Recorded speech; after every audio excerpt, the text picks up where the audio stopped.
Various Native American tribes inhabited the Americas before it became the United States of America.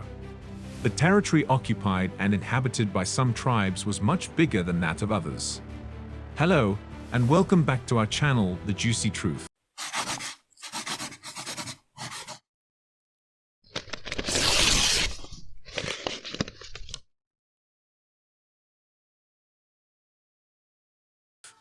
If you've got a thirst for knowledge that never quits, then subscribe to our channel.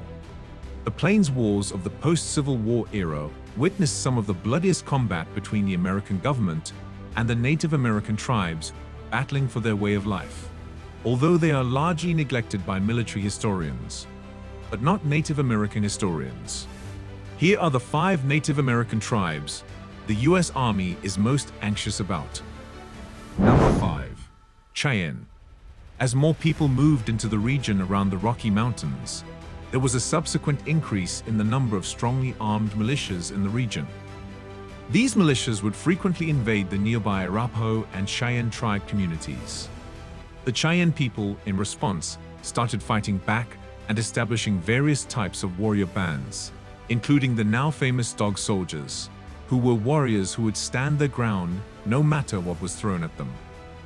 The Dog Soldiers were responsible for bringing together members of the Cheyenne and Arapahoe tribes in order to wreak havoc on the Colorado ranching business.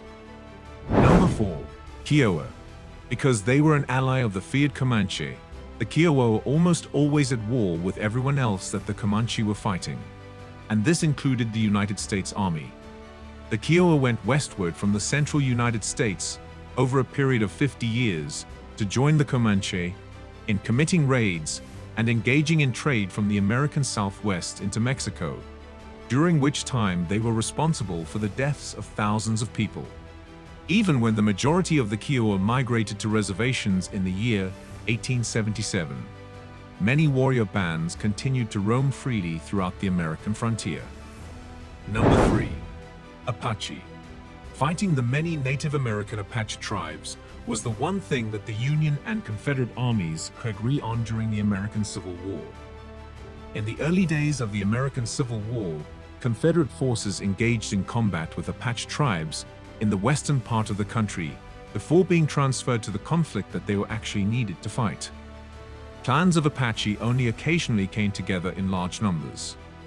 They did it for the sole purpose of amassing their forces, so that they could attack the United States Army in massive formations. Because the United States Army despised the Apaches so much, whenever they ran into one of their groups, no matter how large or small, they engaged in combat out of fear that the Apaches were gathering enough people to launch an attack. More than 2 decades of concerted effort were required to put an end to the Apaches' resistance. Number 2. Sioux. Although they were not the first or the last tribe to engage in conflict with the United States government, the Sioux are perhaps the most well-known of those who did so. Little Bighorn, Custer's Last Stand, Red Cloud, Sitting Bull, and Crazy Horse are just a few of the illustrious names and locations associated with the Sioux during the entirety of the Indian Wars. Before the middle of the 17th century, the Santee Sioux lived in the area around Lake Superior, where they gathered wild rice and other foods, hunted deer and buffalo, and speared fish from canoes. Prolonged and continual warfare with the Ojibwa to their east drove the Santee into what is now southern and western Minnesota, at that time the territory of the agricultural Teton and Yankton. In turn, the Santee forced these 2 groups from Minnesota into what are now North and South Dakota. Number 1. Comanche.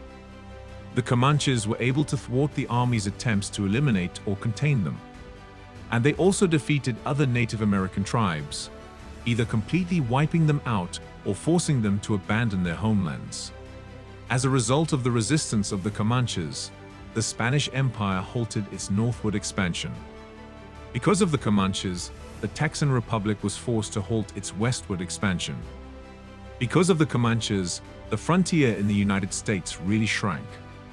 President Grant, U.S. Army Commander William Tecumseh Sherman, and General Philip Sheridan, all of whom had been instrumental in the Union's victory in the Civil War, were again in power and were intent on eliminating the Comanche menace, which they did by crushing it in 1875.